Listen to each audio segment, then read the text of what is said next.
Dear students, आज हम फसलों में आज जो फसल लेने वाले हैं वो है गन्ना, शुगर केन। और गन्ने की फसल अन्य फसलों से थोड़ी सी अलग प्रकार की फसल है, क्योंकि इस फसल को हम रेटूनिंग के रूप में लेकर 2-3 साल तक ये खेत में लगी रहती है। इसके अलावा गन्ने की खेती का हमारे आर्थिक स्थिति में भी बहुत बड़ा योगदान होता है। इंडस्ट्रियल उपयोग है इसका बहुत बड़ा।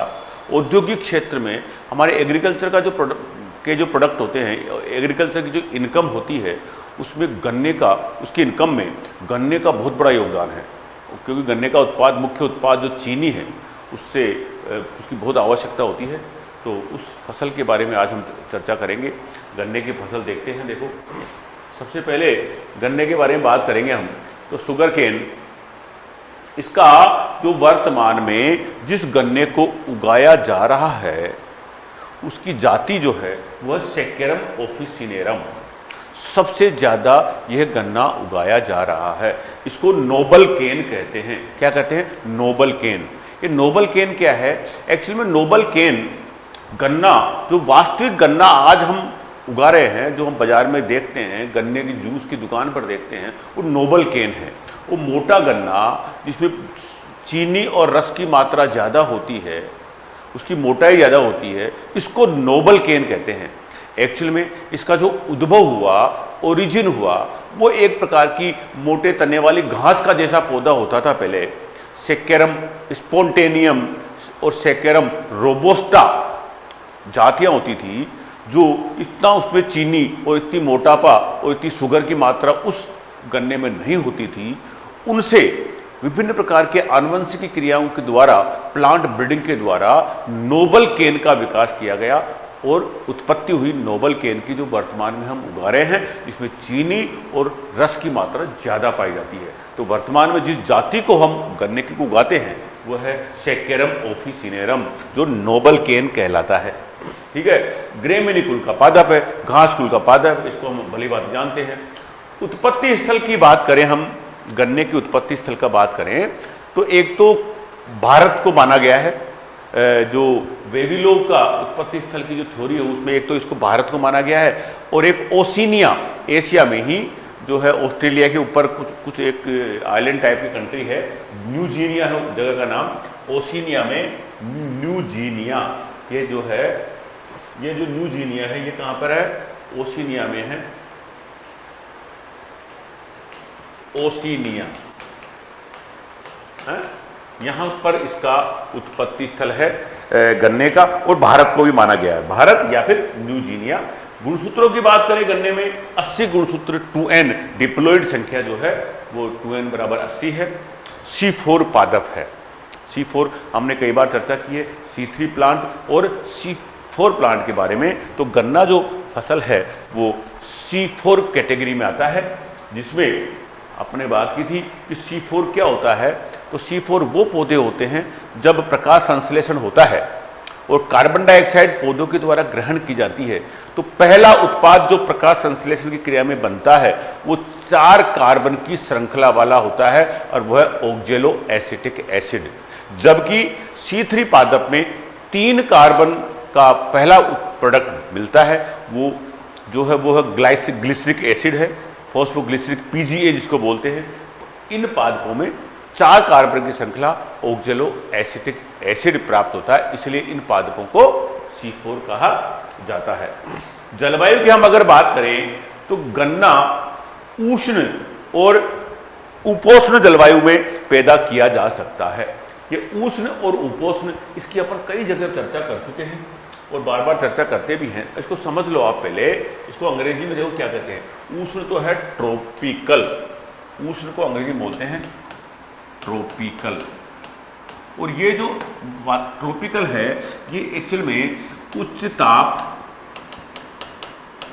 और उच्च नमी वाले जो क्षेत्र होते हैं वो ट्रॉपिकल कहलाते हैं। हमारे यहाँ पर उच्च नमी नहीं है। राजस्थान सब ट्रॉपिकल में आता है। कहाँ में आता है? सब ट्रॉपिकल में आता है। सम शीतोष्ण या ये उपोष्ण का दो, एक ही बात है, उपोष्ण कहो, समशीतोष्ण कहो या सब ट्रॉपिकल कहो, इसमें आता है राजस्थान। और यहाँ पर ड्राई प्लस हॉट, शुष्क और गर्म जलवायु होती है राजस्थान की। तो गन्ना दोनों ही क्षेत्रों में हो जाता है, ये बात बताने की है। ट्रॉपिकल और सब ट्रॉपिकल दोनों क्षेत्रों में गन्ना हो जाता है, क्योंकि जो गन्ने की प्रकृति होती है, इसकी वृद्धि के लिए तो इसको ज़्यादा गर्मी और ज़्यादा नमी चाहिए, जबकि इसमें चीनी बनने वाली अवस्था के लिए इसको ठंडा और नमी चाहिए। तो ठंड की दिन होती उस टाइम चीनी का जो उस रस का जो मात्रा बढ़ती है वो ठंड से बढ़ती है।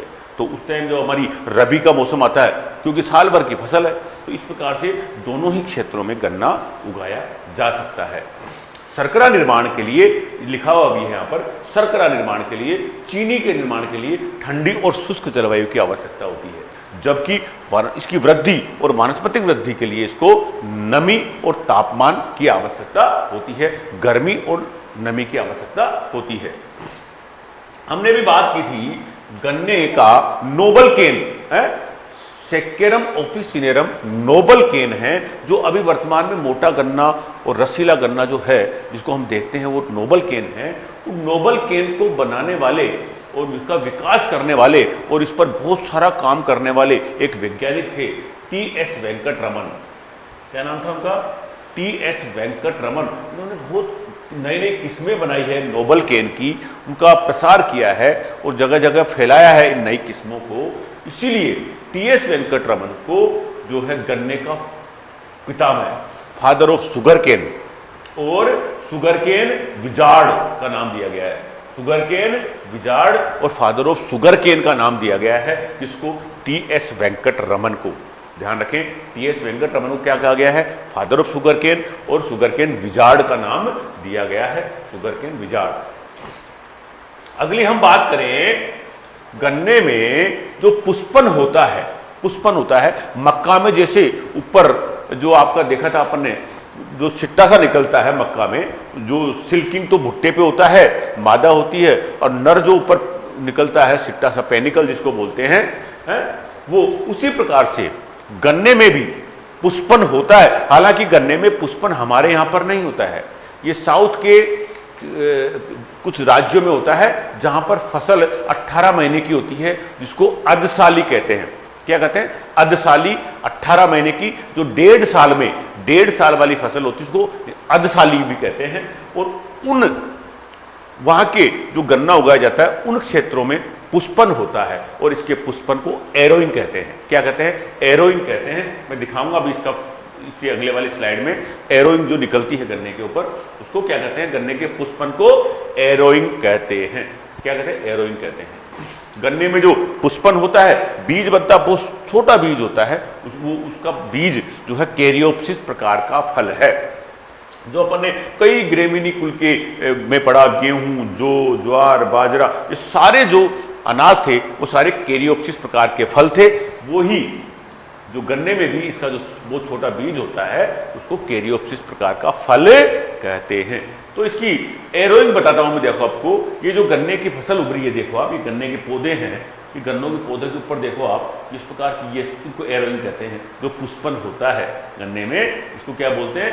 एरोइंग कहते हैं। इस प्रकार का पुष्पन होता है और गन्ने की इस पुष्पन को एरोइंग कहते हैं। क्या कहते हैं? एरोइंग कहते हैं। हम उत्पादन की बात करें गन्ने की, देखो पूरी दुनिया में सबसे ज्यादा गन्ना जो होता है वो ब्राजील में होता है उत्पादन में। हालांकि क्षेत्रफल में भारत का पहला स्थान है, परंतु उत्पादन में ब्राजील का पहला स्थान है। ठीक है, और उत्पादन में ब्राजील का पहला है और दूसरा भारत का है। क्षेत्रफल में भारत का पहला स्थान है भारत के क्षेत्रफल में। और भारत के अंदर बात करें हम तो उत्पादन और क्षेत्रफल दोनों में ही सबसे ज्यादा गन्ना उत्तर प्रदेश में होता है। कहां होता है? यूपी में होता है भैया, उत्तर प्रदेश में होता है। कहां होता है? उत्तर प्रदेश में होता है। इसकी प्रोडक्टिविटी की बात करें, उत्पादकता प्रति हेक्टर उत्पादन, वो सबसे ज्यादा होता है तमिलनाडु में। कहां पे होता है? तमिलनाडु में होता है, जहां पर इसका इसका जो अनुसंधान संस्थान है, गन्ने का आनुवंशिक अनुसंधान संस्थान है, वो तमिलनाडु में ही है, कोयम्बटूर में। जो भी आएगा आगे, फिलहाल ये बात कर रहे हैं हम, इसकी प्रोडक्टिविटी, उत्पादकता भारत में सबसे ज्यादा तमिलनाडु की है। हम गन्ने का योगदान, इसमें हमारे देश की जीडीपी में योगदान, बहुत बड़ा योगदान है, अभी हम चर्चा भी कर रहे थे। देश की कुल कृषि आय, जो एग्रीकल्चर से जो इनकम होती है, उस टोटल एग्रीकल्चर की इनकम में गन्ने का अकेले का योगदान है 23%। बहुत बड़ी बात है, 23% योगदान अकेले गन्ने का है हमारी एग्रीकल्चर से होने वाली इनकम में।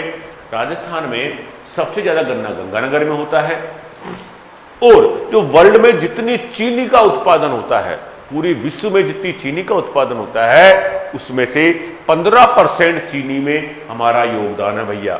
विश्व के चीनी उत्पादन में भारत का 15% हिस्सा है। मतलब पूरे विश्व की जो चीनी होती है उसमें 15% चीनी भारत में होती है। गन्ने का उपयोग चीनी के अलावा भी कई उपयोग है। ये नहीं कि गन्ने से केवल चीनी बनाई जाती है, गन्ने से गुड़ बनाया जाता है, गन्ने से चीनी तो बनती ही है, इसके अलावा इसकी एक मोलेसिस होता है, राब निकलते, लपटी, गुड़ की लपटी बोलते हैं उसको, वो बनती है।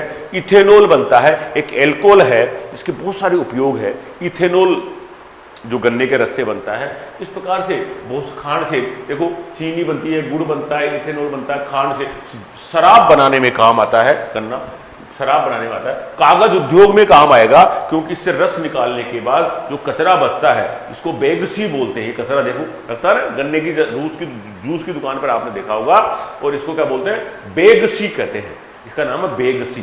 तो इसको कागज उद्योग में काम आता है, कार्डबोर्ड में काम आता है। ये सीरा या मोलेसिस जो बनता है, लपटी है जो गुड़ की, जो बाउल में भरी हुई है इस प्रकार की, और ये लपटी बहुत उपयोगी है। इस लपटी से स्प्रीट, एक एल्कोहल होता है जो प्रयोगशालाओं में और आज आपके सैनिटेशन में, और अभी जो चल रहा था कोरोना, उसमें सैनिटाइजेशन में बहुत उपयोग होता है स्प्रीट का।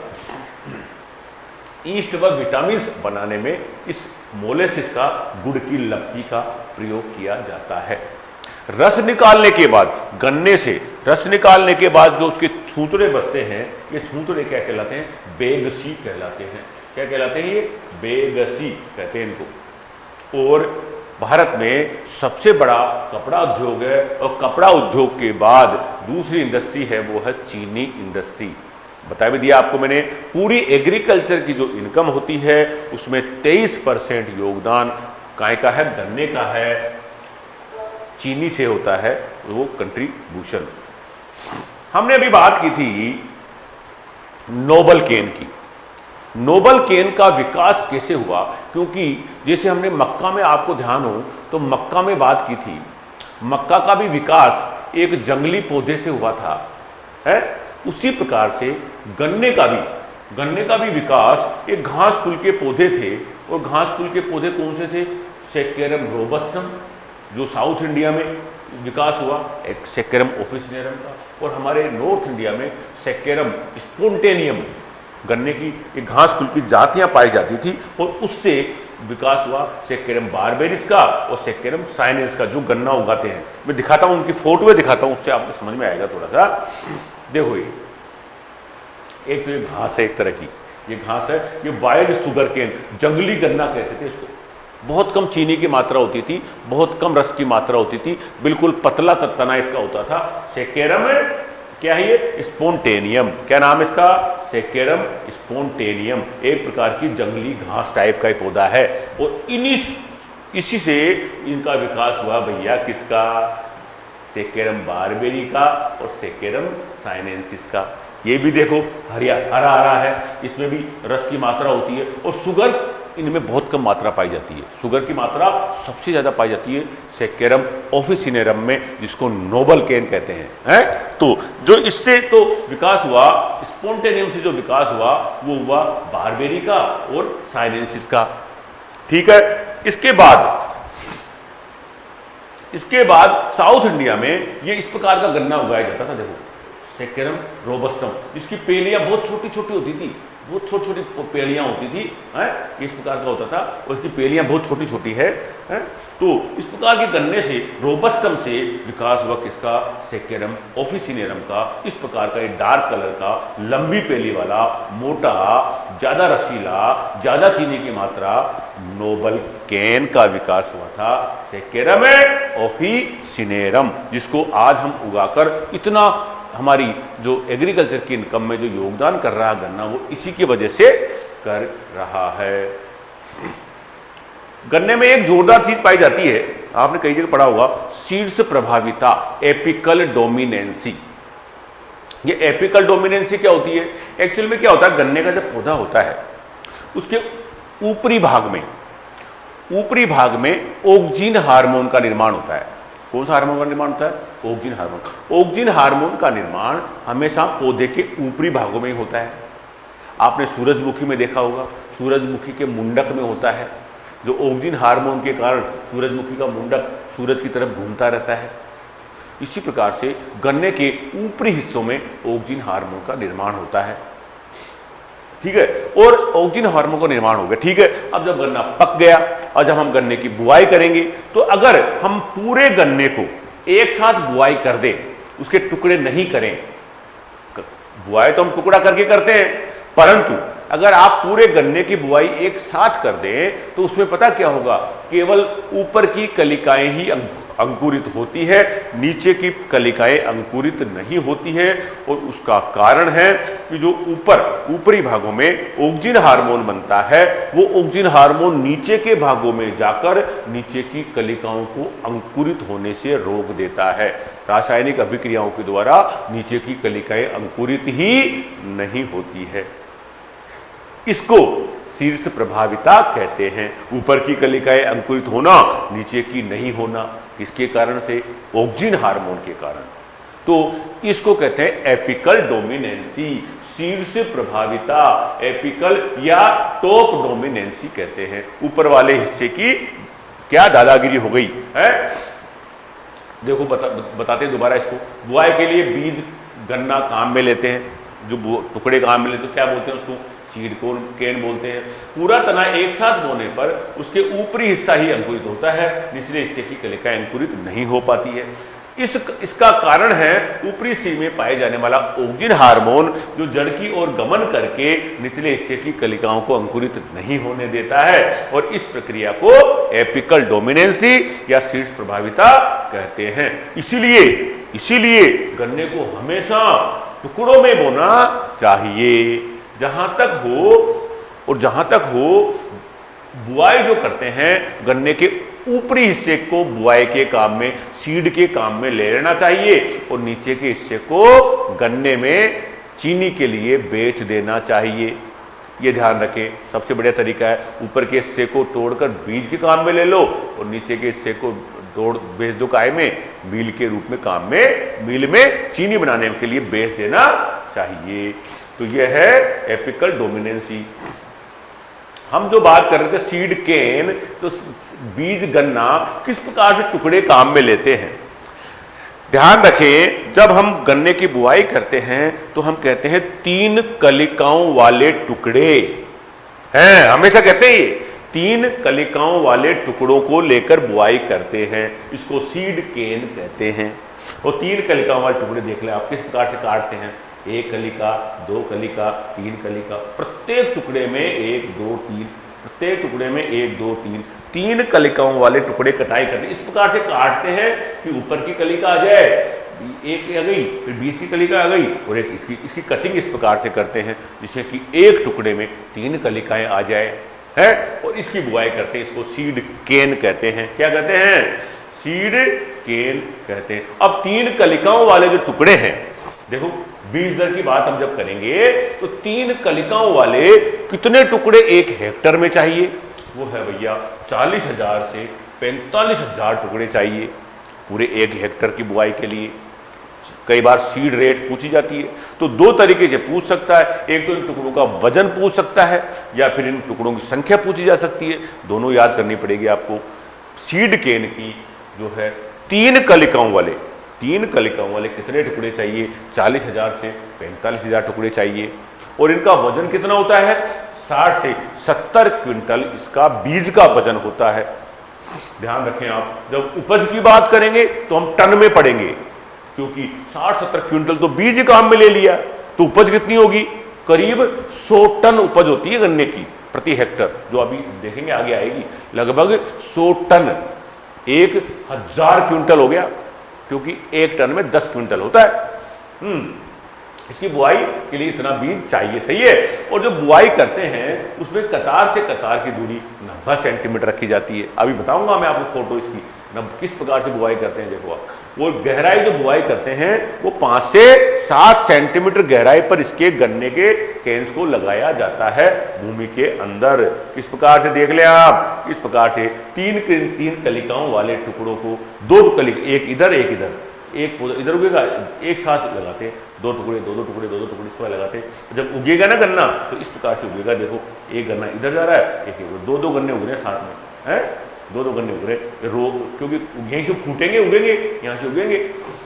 इस प्रकार से इसका, इनके जो कलिकाओं को सेट रखते हैं, देखो ध्यान रखें आप, इनकी जो ये टुकड़ा लगाया तो इसकी एक कलिका यहाँ है, तो दूसरे टुकड़े कलिका को बीच में कर दिया, फिर ये कलिका यहाँ गई, फिर कलिका यहाँ गई, है फिर कलिका यहाँ गई, फिर कलिका वहाँ यहाँ गई। ये कलिकाओं का स्थान दूरी पर है, यहाँ पे, फिर ये, फिर ये, फिर ये, फिर ये, फिर ये, फिर ये, फिर ये। इस प्रकार से लगाते हैं गन्ने के टुकड़ों को।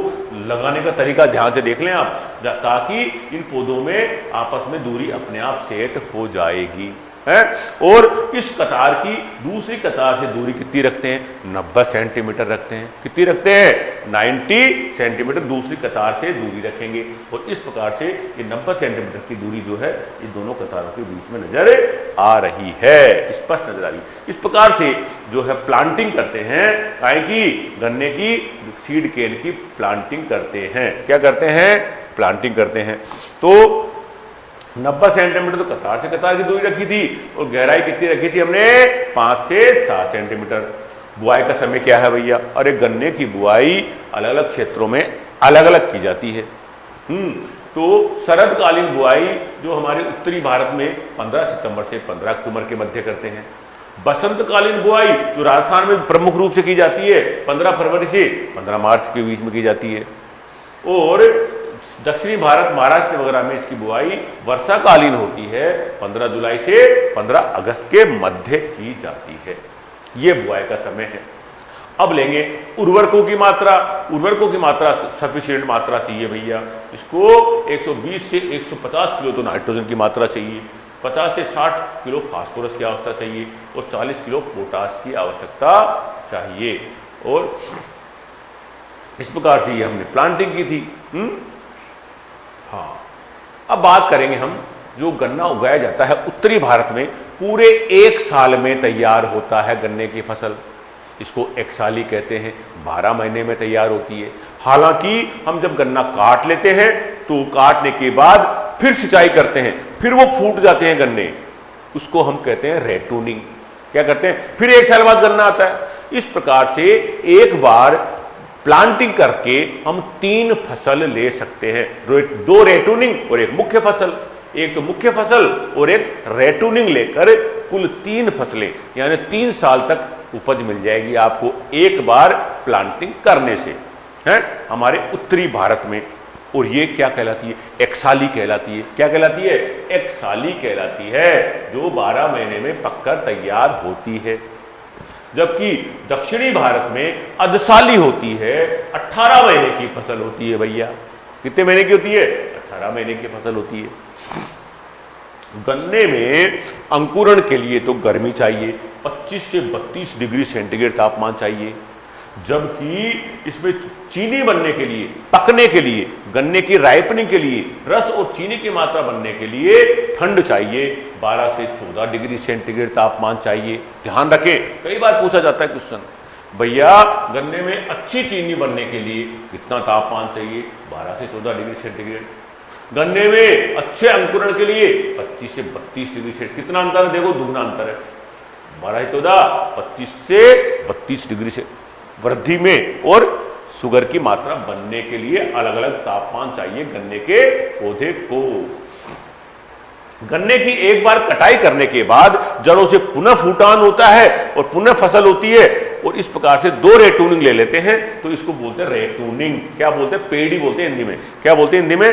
पेड़ी लेना, रेटूनिंग लेना, पेड़ी हिंदी में कहते हैं।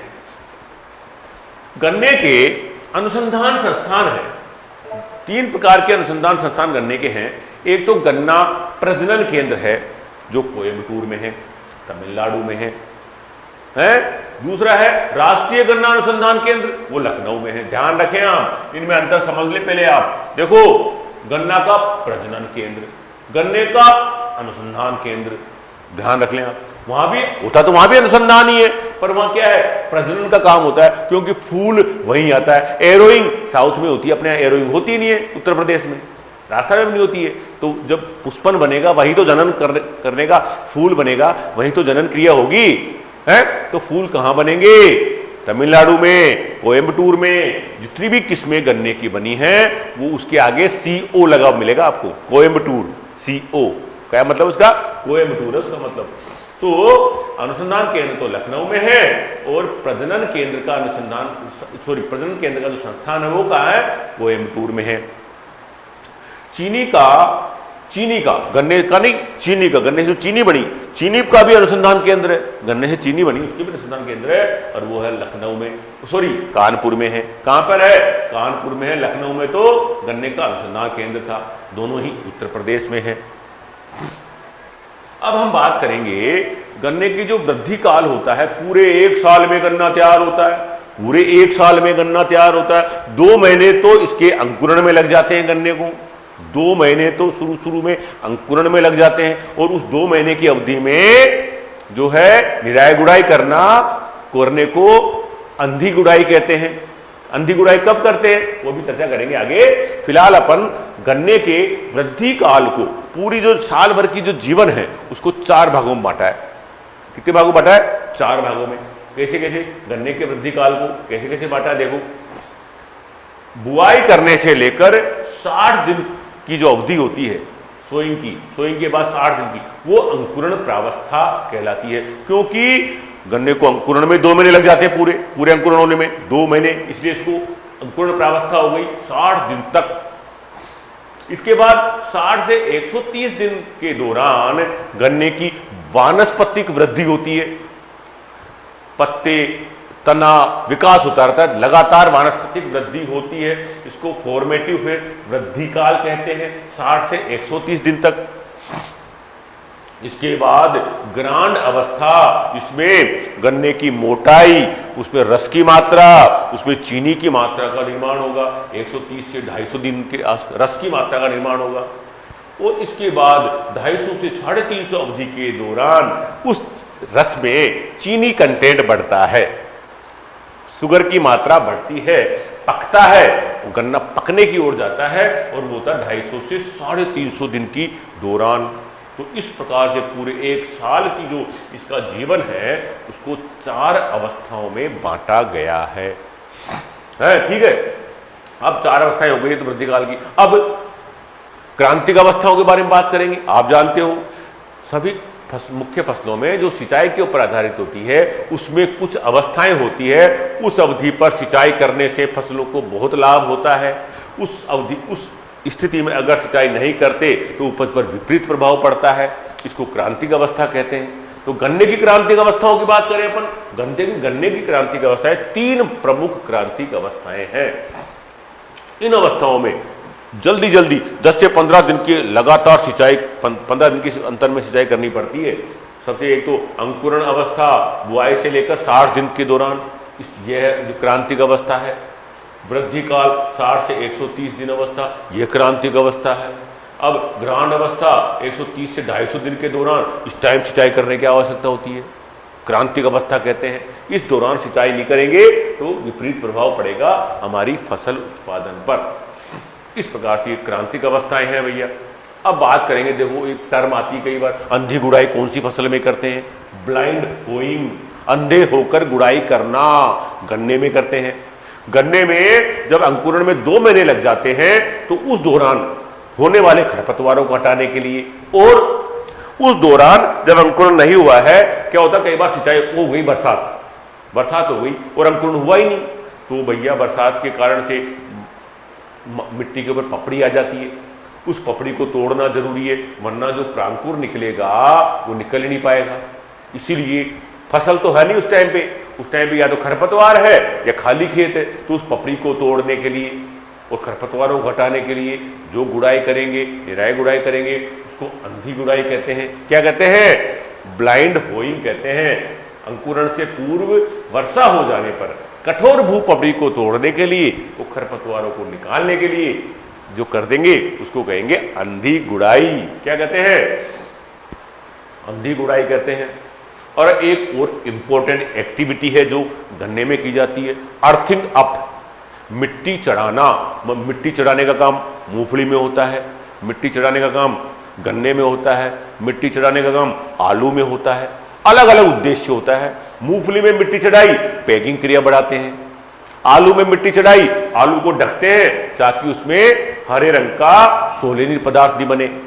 जबकि आपके इसमें गन्ने में जो मिट्टी चढ़ाते हैं उसका कारण क्या है? एक तो खरपतवारों को नियंत्रण हो जाता है और दूसरा क्या होता है, उसके जो कल्ले निकलते हैं ना, कल्ले गन्ने के साइडों में, वो नजदीक हो जाते हैं, ऐसे फैलता नहीं है, नजदीक मुख्य उद्देश्य होता है मिट्टी चढ़ाकर उनके कल्लों को नजदीक लाना है, मिट्टी चढ़ाना, अर्थिंग अप। और ये कब करते हैं भैया?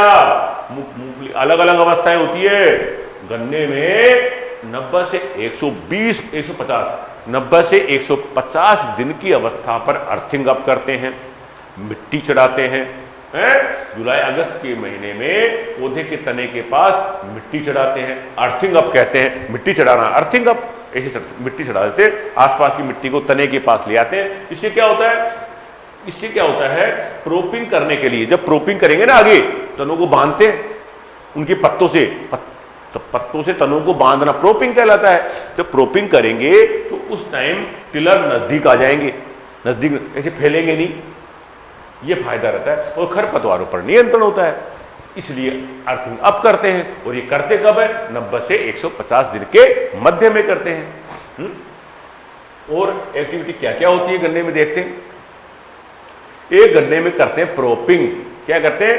प्रोपिंग करते हैं भैया। क्या करते हैं? प्रोपिंग करते हैं। और प्रोपिंग में क्या करते हैं, देखो आप फोटो में नजर आ रहा है आपको, देखिए आप, गन्नों के पत्तों से ही गन्नों को ऐसे 4-5 तनों को इकट्ठा किया और बांध दिया। देखो आप, ये देखो लाइन बना दी, बांध दिया पूरे तनों को। इसको क्या कहेंगे? बांधना कहेंगे या प्रोपिंग कहेंगे। टाइंग भी कहते हैं अंग्रेजी में, बांधना टाइंग, प्रोपिंग करना प्रोपिंग है। गन्ने को की पत्तियों से इनके तनों को बांध देना ताकि गन्ने की गिरने की समस्या नहीं हो, क्योंकि तेज हवा या बरसात से तनों को गिरने की संभावना रहती है, लंबाई ज्यादा होती है। बरसात हो गई और तेज हवा चल गई, पूरे गिर जाएंगे। और अगर बांध दिया तो नहीं गिरेंगे, मजबूती आ जाएगी। इसको कहते हैं प्रोपिंग। क्या कहते हैं? और ये करते कब है? 210 दिन की अवस्था पर। ये ध्यान रखें आप, जब तना 210 दिन का हो जाता है उस समय गिरने की संभावना रहती है। 210 दिन, डे आफ्टर सोइंग, प्लांटिंग कह दो चाहे सोइंग कह दो, उस समय ये करते हैं। क्या करते हैं?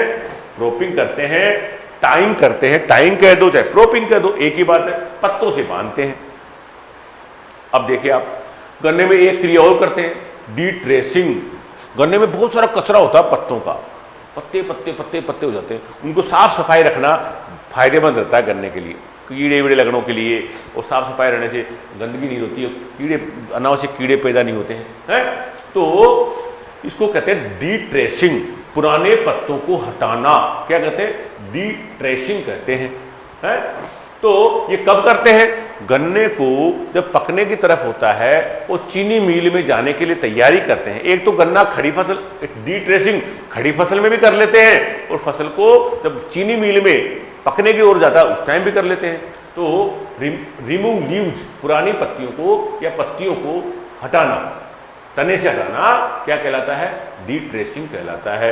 और ये मुख्य रूप से 150 से 210 दिन की अवस्था पर किया जाता है। इस प्रकार से करते हैं, देखो इनके पत्तों को हटाकर ऐसे हटा देते हैं, नीचे नीचे कर दिया, देखो आप क्लीन कर दिया तनों को, देखो तनों को क्लीन कर दिया, केवल ऊपर ऊपर के पत्ते रहने देते हैं और नीचे की जो सूखी पुरानी आधी सूखी भी और सूखे हुए पत्तों को उठाते, हरे पत्तों को नहीं हटाते हैं, केवल पुराने और आधे जो होते हैं उन पत्तों को हटाते हैं, आधे सूखे हुए पुराने पत्तों को हटाते हैं। इसको डी ट्रेसिंग कहते हैं। गन्ने में बीजोपचार भी एक इंपॉर्टेंट एक्टिविटी है, क्योंकि गन्ने में फफूंद जनित रोग लगते हैं। रेड रोट भी लगता है, एक लाल सड़न रोग जो एक फफूंद से फैलता है, कोलेटोट्राइकम नामक फफूंद होती है उससे फैलता है। तो उससे बचने के लिए गन्ने का बीजोपचार किया जाता है। फफूंद नाशी होता है एगेलोल, सबसे इंपॉर्टेंट खरपतवार नाशी गन्ने के लिए कई बार पूछा गया है किससे उपचार करेंगे, एगेलोल से करेंगे या एरिटोन से करेंगे। गन्ने का बीजोपचार कहाँ से करेंगे, एगेलोल से करेंगे या एरिटोन से करेंगे। 0.25% का घोल बना लेते हैं और ऐसे टब में भर लिया, देखो प्लास्टिक के टब में, और इस प्रकार से सीड केन को इनमें डुबो कर निकाल लेते हैं और फिर बीज इस सीड केन को टुकड़ों को बोया जाता है। इसको कहेंगे गन्ने का बीजोपचार हो गया भैया। गन्ने की जो फसल है वो 2 साल, एक तो रेटूनिंग 2 साल भी ले लेते हैं और कई बार 3 साल भी ले लेते हैं। सबसे ज्यादा उपज जो गन्ने में है वो दूसरी फसल में होती है। एक बार फसल ली मुख्य, उसके बाद रेटूनिंग ली, वो दूसरे साल सबसे ज्यादा उपज होती है, द्वितीय साल। तो द्विवर्षीय भी ले सकते हैं, त्रिवर्षीय भी ले सकते हैं। अक्टूबर में कटाई करते हैं और इस प्रकार से रेटूनिंग ली जाती है। देखो आप एक बार फसल लेने के बाद कटाई कर दी ना, तो ये देखो नीचे गन्ने पुराने कटाई करने वाले स्थान से इस प्रकार से दोबारा फूट जाते हैं, अंकुरित हो जाते हैं सिंचाई के बाद। इसको क्या कहते हैं, रेटूनिंग कहते हैं, रेटून कहते हैं। गन्ने से जो फसल उगाते हैं हम और उन्नत किस्मों को काम में लेकर उन्नत विधियों से हम खेती करते हैं तो उपज मिल जाती है भैया 100 टन, 80 से 100 टन प्रति हेक्टर गन्ने की उपज मिल जाती है। इसमें गुड़ होता है 11 से 12%। इसमें इस टन में कितने में, इस गन्ने में, पूरे गन्ने में 11 से 12% गुड़ होता है। और चीनी की मात्रा कितनी होती है, लगभग 10% चीनी मिल जाती है। इसकी 11% to 12% गुड़ बन जाएगा और इसका 10% चीनी बन जाएगी। क्यूबा एक कंट्री है, क्यूबा एक देश है, उसको चीनी का कटोरा कहते हैं, बाउल ऑफ शुगर, चीनी का कटोरा। कौन से कंट्री को कहते हैं, क्यूबा को कहा जाता है।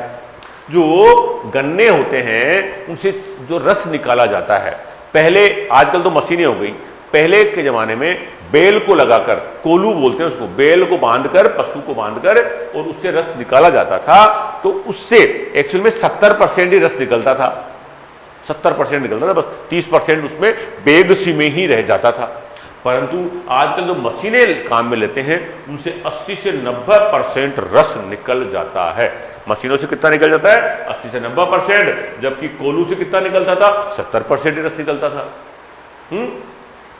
गन्ने का जब पकने की अवस्था आती है तो उसकी पहचान करने के लिए, गन्ने में क्या होता है, पहचान करने के लिए उसकी होती है रस में चीनी की मात्रा ज्ञात करना और उसके आधार पर गन्ने की कटाई की जाती है, हार्वेस्टिंग की जाती है और इसको बोलते हैं ब्रिक्स रीडिंग लेना। क्या बोलते हैं, ब्रिक्स रीडिंग लेना। और ये ब्रिक्स वर्ड जो है आपको जेली बनाने में भी काम में लेंगे, अपन आगे चर्चा करेंगे जब हम हॉर्टिकल्चर में बात करेंगे। तो ब्रिक्स रीडिंग बोलते हैं। और ये ब्रिक्स रीडिंग जब 18 आ जाए, आजकल मशीन वो आता है, रिफ्रैक्टोमीटर आता है, हैंड रिफ्रैक्टोमीटर आता है, जिसमें गन्ने के रस की एक बूंद डाल दो और उसके लाइट के पास होने के आधार पर उसमें लाइट जलती है और उसके आधार पर वो चीनी की मात्रा बता देता है, हैंड रिफ्रैक्टोमीटर, और उससे ब्रिक्स रीडिंग ले ली जाती है।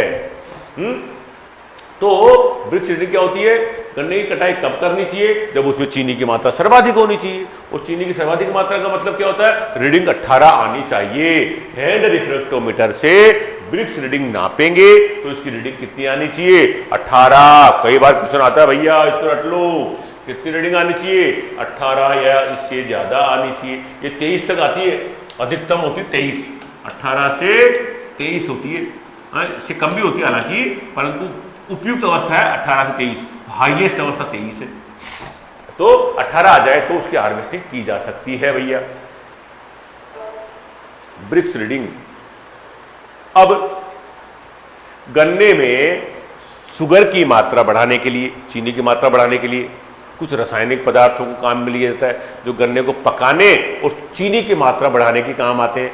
वो उस प्रकार के रसायन जैसे इथेपोन है, इथेपोन को हमने कपास में भी काम में लिया था। काहे के काम में लिया था? फूलों के ओपनिंग के लिए। फूलों को, जो कपास के जो फूल खिलते हैं जिसमें रुई निकलेगी है, जिसकी बॉल को ओपनिंग, बॉल ओपनिंग बोलते हैं, जिसको क्या बोलते हैं? बॉल ओपनिंग कहते थे कपास के अंदर। वही इथेपोन गन्ने में क्या करता है? पकाने के काम आता है, चीनी की मात्रा बढ़ाने के काम में आता है। उसका स्प्रे करते हैं गन्ने की फसल पर इथेपोन का। तो कुछ राइपनिंग करने के लिए, गन्ने को पकाने के लिए कुछ रासायनिक पदार्थ जो काम में लिए जाते हैं, और वो है इथेपोन, ग्लाइफोसेट है, फ्यूजिलेड, गैलेंट सुपर, इस प्रकार के कुछ रासायनिक पदार्थ है जो जिनसे गन्ना पकाने में काम में लिया जाता है। ये देखो गन्ने में 2-3 वर्ड है, इनको काम में ढंग से समझेंगे आप। देखो crop logging, water logging, crop lodging, ध्यान से देखेंगे। देखो ये लॉगिंग है 2 वर्ड तो, और ये लॉजिंग है, इसमें तो डी लगा हुआ, डी, लॉजिंग, क्रॉप डी लगा हुआ, लोडिंग कह दो इसको, जी भी है, लॉजिंग। इसमें तो क्या होता है भैया, जब गन्ने के बड़े पौधे हो जाते हैं और अचानक कोई बरसात आ जाती है और तेज हवाएं चल जाती है, तो गन्ने के जो गिरने की समस्या होती है उसको बोलते हैं क्रॉप लॉजिंग कहते हैं। गन्ने की गिरने की समस्या को क्या बोलते हैं? लॉजिंग कहते हैं। क्या कहते हैं? लॉजिंग कहते हैं। और जो कि कई फसलों में होती है, गेहूं में होती है, गेहूं की फसल में। गेहूं की फसल आजकल तो ड्वार्फ वैरायटी आ गई, बोनी किस्में आ गई। जो पहले बोनी किस्मों के पहले देसी गेहूं उगाते थे, उसकी सबसे बड़ी समस्या यही थी कि तेज पानी दिया, सिंचाई दी और तेज हवा आ गई, पूरी फसल गिर जाती थी, पूरा खत्म खेत। तो आजकल बोनी किस्में हैं। गन्ने में ये समस्या होती है, इसको फसल का गिरना कहते हैं, लॉजिंग कहते हैं। क्या कहते हैं? लॉजिंग। अब ये 2 लॉजिंग और लॉगिंग और है भैया। क्रॉप लॉगिंग जो गन्ने में ही काम में लेते हैं। गन्ने में क्या करते हैं? उर्वरकों की मात्रा काफी आवश्यकता होती है गन्ने में। Nitrogen, phosphorus, potash. पोटास की तो लग्जरी कंजम्पशन होता है। लग्जरी कंजम्पशन यानी ज्यादा पोटास खाता है ये पौधा है। तो इन उर्वरकों की क्या करते हैं? गणना करते हैं। नाइट्रोजन डाला, उपज पर क्या प्रभाव पड़ा? फास्फोरस डाला, उपज पर क्या प्रभाव पड़ा? पोटास डाला, उपज पर क्या प्रभाव पड़ा? इस प्रकार का रिकॉर्ड का संधारण करना, नाइट्रोजन, फास्फोरस, पोटास डालकर उपज पर क्या प्रभाव पड़ा, कम डाला तो क्या रहा, ज्यादा डाला तो क्या रहा, और ज्यादा डाला तो क्या रहा, इस प्रकार का रिकॉर्ड का संधारण रखना, इस प्रकार के डेटा को संधारित करना क्या कहलाता है? क्रॉप लॉगिंग कहलाता है। क्या कहलाता है? क्रॉप लॉगिंग कहलाता है। जबकि वाटर लॉगिंग, वाटर लॉग हो गया, पानी भर गया खेत में है। बरसात के दिनों में जहां पर भूमि थोड़ी सी भी नीची होती है, वाटर लॉगिंग हो जाती है। क्या हो जाती है? पानी रुक जाता है। वहां पर क्या आवश्यकता होती है? जल निकास की आवश्यकता होती है, ड्रेनेज सिस्टम की आवश्यकता होती है। क्या करेंगे? ड्रेनेज करेंगे, वाटर को बाहर निकालेंगे, ड्रेनेज करेंगे। तो इसको बोलते हैं water logging. Excess supply of water, या ज्यादा बरसात का पानी या सिंचाई के पानी से पानी भर जाता है और जड़ों को ऑक्सीजन या हवा नहीं मिल पाती है और गल जाते हैं पौधे, इसको वाटर लॉगिंग कहते हैं। पानी भरने को क्या कहते हैं? वाटर लॉगिंग कहते हैं। क्रॉप लॉजिंग तो रिकॉर्ड रखना हो गया, वाटर लॉगिंग पानी भरना हो गया। और तीसरी अवस्था है क्रॉप लोडिंग। अचानक बरसात आकर तेज हवा चलने से गन्ने की फसल गिर जाती है, उसको क्या कहते हैं? डी आ गया, डी लोडिंग हो गया। एक तरह से लोडिंग बोल दो इसको, डी लगा हुआ बीच में, तो इसको फसल को गिरने को क्या कहेंगे? लोडिंग कहेंगे भैया। और ये उन्नत किस्मों की बात करेंगे, याद रखनी है आपको, सब किस्मों के आगे कोयम्बटूर लिखा हुआ है, CO, क्योंकि इसका प्रजनन अनुसंधान, प्रजनन केंद्र कहां पर है? कोयम्बटूर में है। और वहीं से सारे गन्नों का विकास हुआ है, सारी किस्मों का विकास हुआ है कोयम्बटूर से। CO 419, CO 97, CO 449, CO 1111, CO 1007, CO 6617, CO 767, CO 1253, CO 527, CO 205 first man made hybrid variety है शुगर केन की। सबसे पहली मनुष्य के द्वारा निर्मित संकर गन्ने की किस्म CO205 है, रट लेना। CO205 first main made hybrid संकर, पहली संकर किस्म जो मानव के द्वारा निर्मित की गई, CO205। ऐसे ही एक CO671 है, इस गन्ने को वंडर केन कहते हैं। वो इसलिए वंडर केन कहते हैं क्योंकि इसके आने के बाद उत्पादन में बहुत ज्यादा वृद्धि हुई है, इसलिए इसको वंडर केन कहते हैं। क्या कहते हैं? वंडर केन कहते हैं। अब देखो आप भैया, कीड़ों की बात कर, गन्ने में बहुत सारे कीड़े लगते हैं। जैसे हमने कपास में 3 प्रकार की लटें पड़ी थी, वैसे ही गन्ने में भी लटों का काम तगड़ा है, बहुत लटें लगती है न। एक लट लगती है जिसको अर्ली शूट बोरर कहते हैं। अर्ली शूट बोरर है, छोटी अवस्था पर, गन्ने की छोटी अवस्था पर लगने वाला एक लट है। क्या नाम है? Early shoot borer. Chilo infuscatellus, Chilo infuscatellus, Chilo infuscatellus, याद रख लें आप, अर्ली शूट बोरर है। ये 3 महीने की अवस्था पर, कब तक? 1 महीने से 3 महीने के पौधों पर ही आक्रमण करती है अर्ली शूट बोरर। अर्ली छोटी अवस्था में, शूट में, तने में छेद करने वाली लट बोरर। बोर यानी बोरिंग कर देती है, छेद कर देती है, बोरर है लट। कौन सी अवस्था नुकसान पहुंचाती है? लार्वा लट। बोरर कौन है? ये नुकसान पहुंचाती है लट। देखो लार्वा। चिलो इनफस्केटेलस की लट है ये इसका प्यूपा है जो रेस्टिंग अवस्था में पड़ा रहता है, और ये इसका एडल्ट है। नुकसान कौन करता है? लार्वा करती है केवल। और नुकसान क्या करती है? ये क्या करती है? देखो, छोटे छोटे पौधों के डेड हर्ट कर देती है। मुख्य तना ना, बीच का देख, मुख्य तना सूख गया, पीला पड़ गया, डेड हर्ट। मुख्य जो तना था मेन, वो सूख गया इस लट के कारण। इस प्रकार के देखो आप, बोर होल ये छेद कर दिए, छेद करके वो खराब कर दिया पौधे को, और पौधा अंदर का अंदर सड़ गया भैया। ये किसने किया भैया? अर्ली शूट बोरर ने किया। 1 से 3 महीने तक ही ये कीड़ा नुकसान पहुंचाता है, चिलो इनफस्केटेलस है। और इसके बचने के लिए क्या करेंगे? रासायनिक नियंत्रण कैसे करेंगे? एक तो क्लोरोपाइरिफॉस काम में लो, और या फिर कार्बोफ्यूरॉन मिट्टी में डालेंगे, क्योंकि इसकी अवस्थाएं मिट्टी में रहती है, ये वाली मिट्टी में आसपास ही रहती है, जड़ों के आसपास। तो चिलो फस्केटेलस। और दूसरी लट एक और है जो 3 महीने के बाद आक्रमण करती है। 3 महीने तक तो करिया चिलो इनफस्केटेलस ने। और चिलो की एक और है, इसकी जाति अलग है, चिलो सेकेरिफेगस। चिलो सेकेरिफेगस इसको नाम है। इंटरनोड बोरर, तना बोधक, हिंदी में तो दोनों को तना बेधक ही बोलते हैं, इसको भी तना बेधक हिंदी में कहा था। ये अर्ली शूट बोरर था, छोटी अवस्था में किया, और ये ले 3 महीने के बाद अवस्था में करता है इंटरनोड बोरर। इंटरनोड क्या होती है? ये दो इंटरनेट, जो दो जोड़ों के बीच में, 2 गठानों के बीच में जगह होती है, इसको इंटरनोड बोलते हैं। इसके और इसके बीच की जो पेड़ी बोलते हैं, पेड़ी को क्या बोलते हैं? इंटरनोड कहते हैं। इस पेड़ी को क्या कहते हैं? इंटरनोड कहते हैं। तो इस इंटरनोड में छेद करने वाली लट भैया लार्वा नुकसान कर सकती है। ये इसका प्यूपा है, ये एडल्ट है, पर नुकसान कौन करता है? लार्वा। क्या करता है? इंटरनोड में छेद कर देता है। देखो यार, छेद हो रहा है, ये छेद हो रहा है, ये छेद कर देता है इस प्रकार से। इसका ये एक्सक्रीटा छेद करके और मल पदार्थ बाहर निकाल देती है। इस प्रकार से पूरा तना गल जाता है। जो तना गल गया पूरा तने का, 3 महीने बाद की ये अवस्था होती है, तब ये करता है।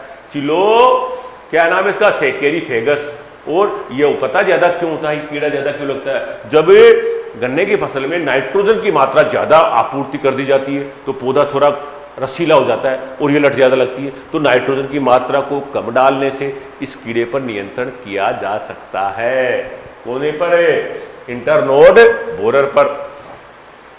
इसके बाद एक लट और लगती है इसमें, जो कि तने के ऊपरी भाग पर लगती है, विकसित पौधे पर ऊपरी ऊपर, टॉप बोरर। टॉप बोरर क्या? टॉप शूट बोरर, ऊपर के भाग में लट छेद करने वाली लट। कौन सी? सिर्पोफेगा एक्सपर्टेलिस। सिर्पोफेगा एक्सपर्टेलिस। तो ये क्या करती है? बोरिंग करती है ऊपर वाले भागों पर और बंची बना देती है। इस प्रकार की पौधे बना देती है बंची, ऊपर के भागों में छेद करने वाली लट भैया।